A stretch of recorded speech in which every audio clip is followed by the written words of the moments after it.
A partir de agora, pela Rádio Brasil Espírita, Causos e Contos Espíritas. Apresentação Roberta Zagueto.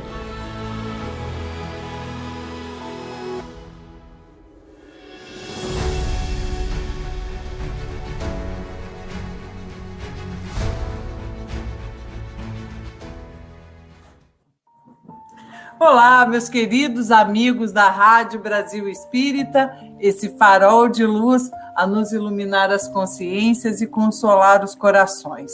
Graças a Deus chegou a sexta-feira e, como vocês sabem, às sextas-feiras, às 19h45, começa o Causos e Contos Espíritas aqui na RBE. Aproveita que está aqui, se inscreva no canal da Rádio Brasil Espírita, ativa o sininho para você não perder nenhum dos programas maravilhosos sobre a doutrina espírita que nós temos por aqui. O Causos e Contos Espíritas, como eu disse, é sempre às sextas-feiras, às 19h45, mas ele fica disponível para você assistir a hora que você quiser.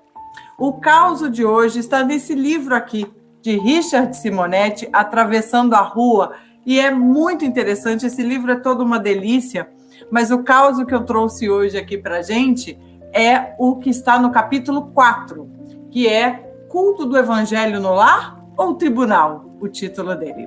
E nos conta a seguinte passagem, Richard Simonetti. Dona Justina estava conversando com Orestes Garcia. O Orestes era um experiente dirigente espírita e a Dona Justina tinha acabado de começar a fazer evangelho no lar na sua casa. E ele pergunta: então, Dona Justina, como vai o ambiente do lar após a instituição do culto do evangelho? E a Dona Justina respondeu meio desanimada: olha, para falar a verdade, não notei diferença nenhuma. E para falar bem a verdade mesmo, tem reuniões que têm me causado até problemas. E aí o Orestes fala: olha, talvez vocês não tenham acertado ainda, precisam de alguma orientação. Eu queria participar do próximo. Pode? E aí a Dona Justina autorizou. E aí, então, aquele grande trabalhador espírita, apologista dos ensinos de Jesus no lar, foi participar do culto do Evangelho da família da Dona Justina. Após a oração, Carlos, o filho mais velho, abriu o Evangelho segundo o Espiritismo e leu as seguintes orientações de Jesus que constam em Mateus, capítulo 5, versículo 21 e 22. Sabeis que foi dito aos antigos: não matareis, e quem quer que mate merecerá condenação pelo juízo. Eu, porém, vos digo que quem quer que se puser em cólera contra o seu irmão merecerá a condenação no juízo, que aquele que disser ao seu irmão raca merecerá ser condenado pelo conselho, e que aquele que disser és louco merecerá ser condenado no fogo do inferno. A dona da casa, então, inicia os comentários. Bem, tenho falado muito a esse respeito com José. Ele, de vez em quando, perde as estribeiras e fica gritando, fala o que não deve. E aí o marido responde: não se esqueça de que você não fica atrás. Não tem sido poucas as ocasiões em que você me manda para o inferno. O filho, então, interrompe os dois. Acho que nenhum dos dois devia reclamar. Eu tenho sido a principal vítima das irritações de vocês dois. Há dias que vocês me perturbam tanto que eu tenho vontade de sumir. A ajudante da casa, Laura, então, começa a se pronunciar. Mocinho, não são poucas as vezes que eu me entristeço por sua causa. Ouço poucas e boas da sua parte, simplesmente por algum amassado na camisa ou alguma refeição que não atende inteiramente o seu gosto. O ambiente estava, com certeza, conturbado. A discussão ia tomando vulto. Orestes imediatamente intervém providencialmente. Calma, minha gente, estamos reunidos aqui em nome de Jesus, à luz da oração. Acabo de descobrir por que o culto do Evangelho não está indo aqui tão bem, com os benefícios que o caracterizam. É que vocês usam as lições de Jesus como juízes e a pronunciarem condenações. A leitura da Boa Nova não se destina aos outros. Deve falar a intimidade da nossa consciência. Não devemos usá-la para fiscalizar o semelhante, e sim como orientação para o nosso próprio comportamento. E aí, observando que as suas ponderações estavam acalmando os ânimos, ele continuou. Na interpretação correta dessa passagem, questionemos a nós mesmos. Tenho me irritado com o próximo? Uso de compreensão e boa vontade no trato com aqueles que me rodeiam? Falo com brandura? Evito agressões verbais? Contenho as más palavras? Se retornasse hoje ao além, qual seria a minha posição espiritual, considerando o tipo de relacionamento que mantenho com familiares e amigos, superiores ou subordinados? Interpretando, então, o sentimento geral, José, o esposo de Dona Justina, pede desculpa. Orestes, então, responde sorridente: não perdoo. E aí continua: se eu cogitasse de perdoar, também eu estaria me colocando na posição de juiz, a agir com magnanimidade quando não passo de um mero aprendiz, tentando errar menos, consciente de que não tenho o direito de julgar ninguém. Por isso, não há o que perdoar.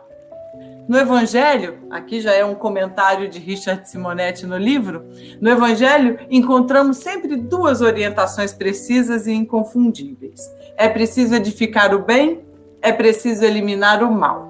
Para sermos eficientes nesse empenho, é de fundamental importância ter sempre presente que, no empenho do bem, somos convidados a pensar no que falta ao semelhante. No combate ao mal, devemos cogitar do que sobra em nós. Muito legal essa observação do Richard Simonetti, mas eu aqui quero trazer mais à luz o importantíssimo culto do Evangelho do Lar. Ele que é o pano de fundo aqui desse caso que nos conta Richard Simonetti. O culto do Evangelho no Lar é um instrumento de equilíbrio espiritual. É através dele que a família se reúne no lar, muitas vezes tão disperso, né, com as obrigações do dia a dia, e a gente acaba deixando de refletir sobre os ensinamentos de Jesus. E nesses dias tão atribulados que a gente tem passado, a oração em família é, de fato, até uma questão de sobrevivência, além de harmonia junto às forças superiores da vida. Não é sem motivo que se encontra no livro Os Mensageiros, de André Luiz, a seguinte orientação. No livro Os Mensageiros é esse aqui, ó, de André Luiz. E na página 197, a gente encontra o seguinte comentário. Toda vez que se ora num lar, prepara-se a melhora do ambiente doméstico. Cada prece do coração constitui emissão eletromagnética de relativo poder. Por isso mesmo, o culto familiar do Evangelho não é tão só um curso de iluminação interior, mas também um processo avançado de defesa exterior, pelas claridades espirituais que acende em torno. O homem que ora traz consigo inalienável couraça, uma inalienável proteção. O lar que cultiva a prece transforma-se em fortaleza. As entidades da sombra experimentam choques de vulto em contato com as vibrações luminosas desse santuário doméstico, e é por isso que se mantém à distância, procurando outros rumos. Muito importante isso que André Luiz nos traz. Também, em outro livro, chamado Análises Espíritas, de Deolindo Amorim, ele foi presidente e fundador do Instituto de Cultura Espírita do Brasil. E o Deolindo nos traz, olha que interessante também esses comentários. Sempre que uma família se reúne com o propósito de estudar e pensar nos problemas espirituais, sem a preocupação de provocar fenômenos ou fazer consultas particulares aos espíritos, muitas vezes sobre assuntos terra a terra, né, cotidianos, cria um campo de vibrações renovadoras dentro de casa. Por isso mesmo, em uma casa onde se absorve a mensagem do Cristo, explicada em espírito e em verdade pela doutrina espírita, é uma casa bem protegida, não porque haja algum espírito à disposição tomando conta da porta, mas porque os bons pensamentos iluminam o ambiente e, por isso, formam invisivelmente uma espécie de sistema de defesa contra influências negativas ou perturbadoras. Muitos problemas já se resolveram e muitas situações difíceis já foram atenuadas ou até mesmo removidas através do culto familiar da prece, com o pensamento voltado para o Cristo. Fiquemos certos que o culto doméstico praticado regularmente, sem pressas, sem desvios nem formalismos, mas com todo o sentimento de amor e caridade no coração, sempre nos dá força e ainda irradia boas vibrações pela vizinhança. Olha que bacana.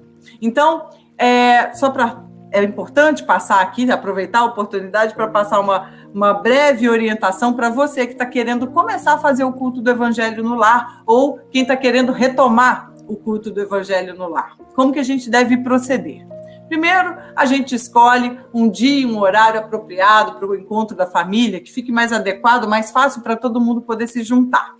A gente desliga os aparelhos eletrônicos que possam dispersar o ambiente. Dá um tempo no celular, dá um tempo no tablet, desliga a televisão e o computador. Pode-se colocar também uma música ambiente, edificante, clássica, em fundo, para ajudar na formação, na mentalização de pensamentos mais edificantes. Dispor, então, sobre a mesa, um pouco de água filtrada, que será fluidificada, com certeza, pela espiritualidade amiga. A gente faz, então, uma oração inicial, pedindo a orientação, pedindo o amparo dos bons espíritos. Aí, lê um trecho do Evangelho segundo o Espiritismo, ou alguma outra obra da doutrina espírita, e faz breves comentários ali sobre o que foi lido. E, por fim, faz, então, uma oração de encerramento, pedindo, mais uma vez, o amparo dos bons espíritos, a saúde pelos necessitados, por aqueles que já desencarnaram, enfim, o que a família achar melhor, o que a família sentir necessidade de fazer a prece por. E aí encerra-se, então, o Evangelho, os presentes bebem a água, então, que colocou-se sobre a mesa. O culto do Evangelho no lar não pode servir para reuniões, para manifestações mediúnicas, né? Ou acusações, essa mensagem serve para fulano, como no caso do Richard Simonetti que a gente viu aqui. Tudo deve ser feito sob a égide da caridade, do amor, assim como Jesus nos ensinou. Bom salientar que o culto do Evangelho do Lar deve ser cumprido sempre no mesmo dia, no mesmo horário, e só deve ser cancelado em situações que não podem mesmo ser adiadas. E, por fim, a gente não deve negligenciar nunca a prática, ainda que a família esteja fora e você esteja sozinho. A gente nunca está, né? Certamente a gente não está. Então, vamos colocar em prática, meus amigos, o culto do Evangelho no lar é extremamente salutar, extremamente importante ter esse momento em família, em que a gente senta junto, lê um pouquinho do Evangelho, faz preces e a casa fica sempre protegida e a gente também. Beijo, gente. Até o próximo Causos e Contos Espíritas. Faz seu Evangelho, hein?